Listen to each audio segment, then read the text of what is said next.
back to In Focus. Human rights groups and protesters in Myanmar have criticized an agreement between Min Aung Hlaing, the general who seized power 3 months ago, and ASEAN leaders to end Myanmar's violent political crisis.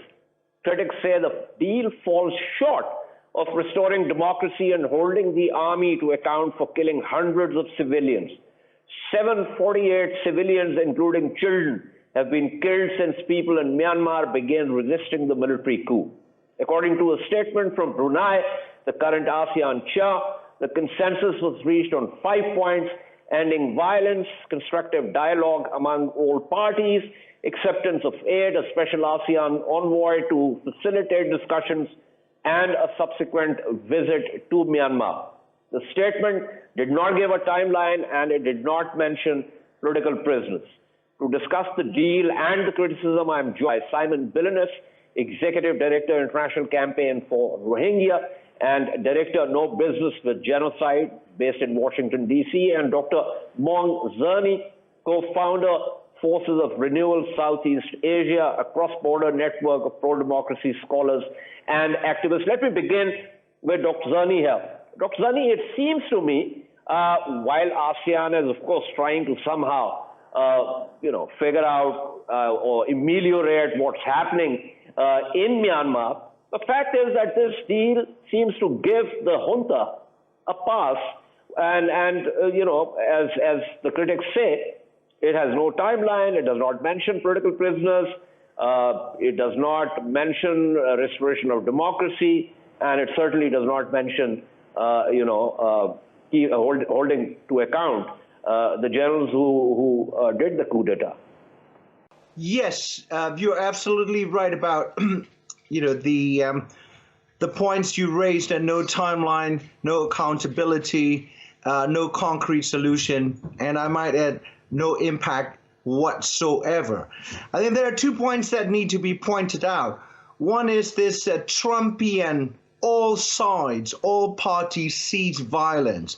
That is actually adding insult to the injury of 54 million Burmese people, because there's only one side that has been perpetrating terroristic acts, no less than snipering, slaughtering unarmed peaceful protesters, simply exercising their right to free speech and freedom of expression.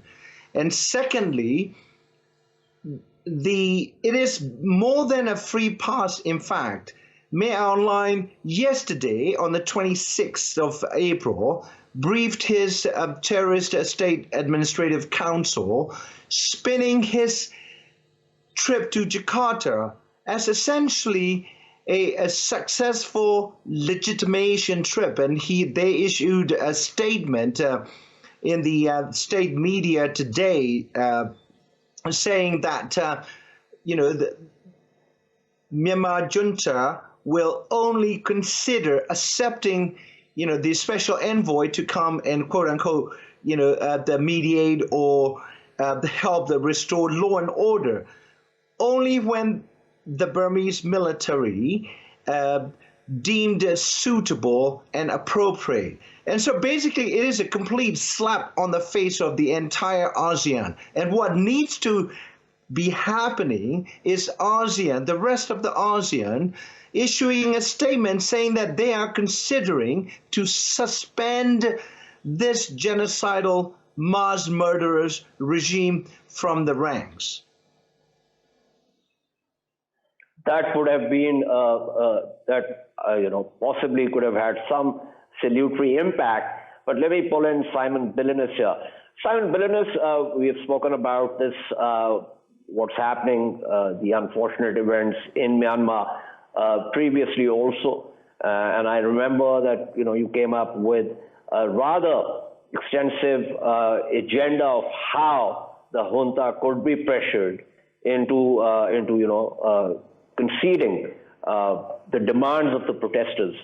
But it seems to me that perhaps that optimism was too early, or perhaps a little bit misplaced given the realities on the ground and how the ASEAN have treated this issue.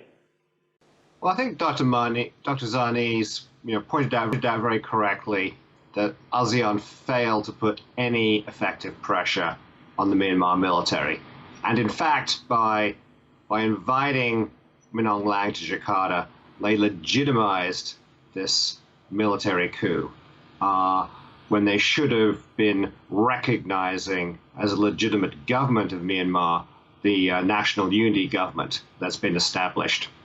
But, I think what's very clear from the fact that the Myanmar military is already just walking back from even these very feeble commitments that they made at the ASEAN meeting. The fact that they're walking this back now shows that the only thing that the Myanmar military understands is political and economic pressure.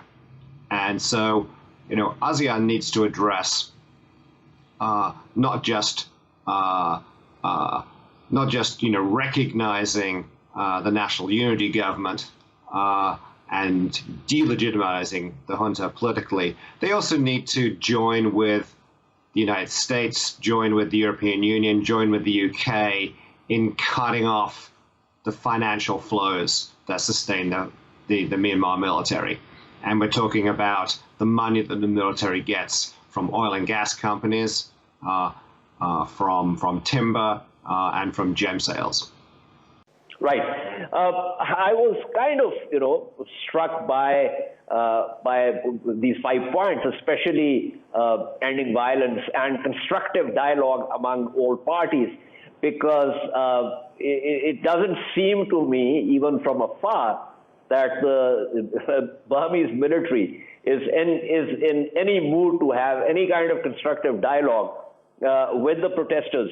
But Dr. Sani, you talked about the suspension of Myanmar's membership from ASEAN.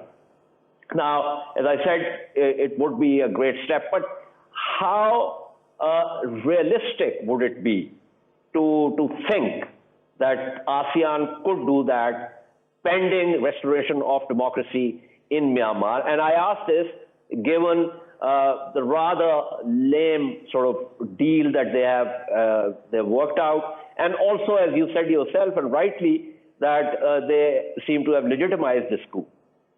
ASEAN probably did not think that they legitimized the coup or the leader, because the Malaysian Foreign Ministry and Indonesia, but in particular, took pain to make sure that Min Aung Hlaing did not come across as one of the ASEAN heads of states. He was specifically identified, as a matter of factly, as the commander-in-chief of the Burmese armed forces, not as an ASEAN leader.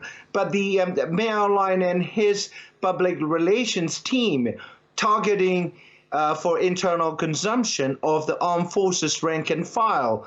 He presented this trip as essentially acceptance of him as one of the ASEAN leaders.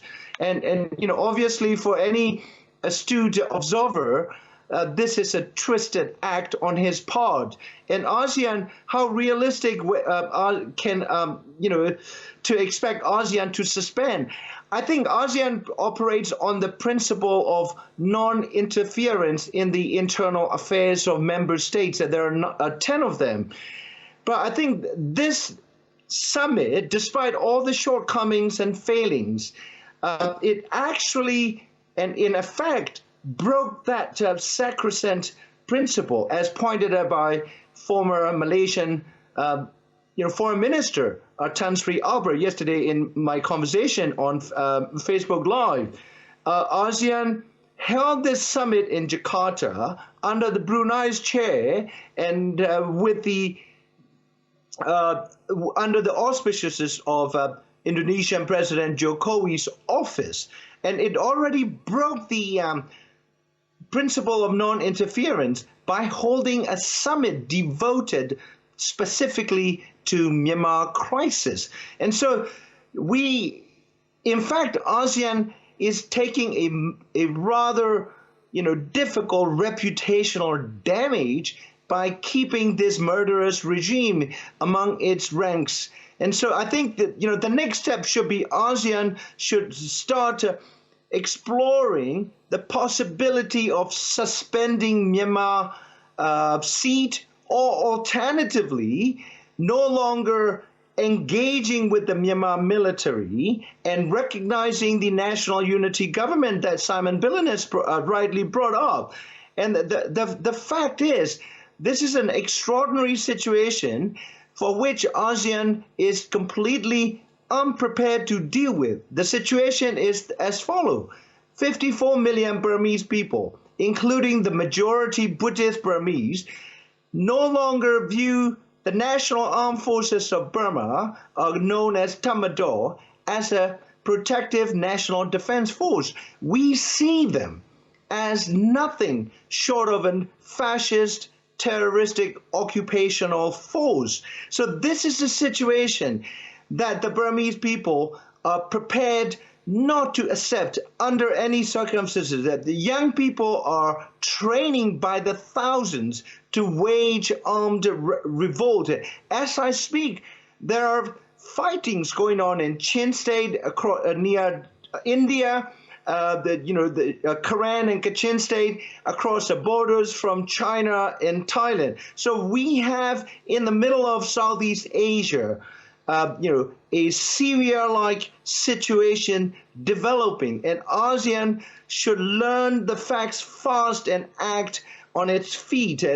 Otherwise, things are going to get, out of control soon, very soon. Absolutely. Before I wrap up, let me go back to Simon Billenness. Simon Billenness, what Dr.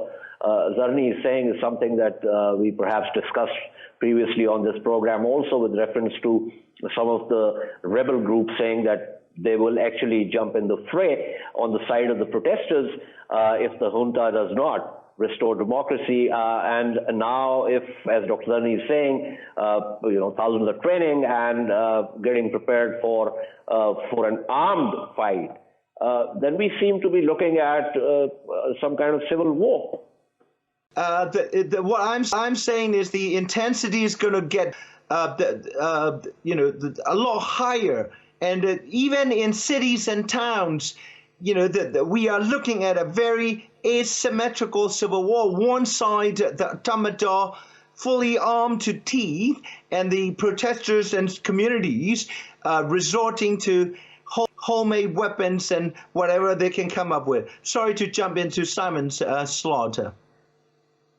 Okay, Simon, back to you. What Dr. Zarni said is entirely correct. The civil war in Burma never ended. There have always been ethnic minorities fighting the Burmese army. It's just that the civil war has intensified now, particularly now that the ethnic minority armies are finding common cause with the Burman majority and are joining forces against the Myanmar military. So, I think really the question here for ASEAN is they need to side with the Myanmar people. They need to make sure that they're not providing any further financial support to this Myanmar army that's completely out of control, and that they side with the Myanmar people in this struggle. And only if that happens will we prevent the kind of civil war that we've seen for a decade in Syria. I fear, unfortunately, that we probably will be discussing Myanmar again. I say unfortunately because with reference to what's happening. But thank you so much, Simon Billenness. Thank you also to Dr. Maung Zarni for his insights. This is all from In Focus this evening. We shall see you tomorrow at the same time. Keep following our latest updates on social media at indus.news. And yes, as I always say, COVID-19, stay safe and follow the non-vaccine safety protocols. Good night and goodbye.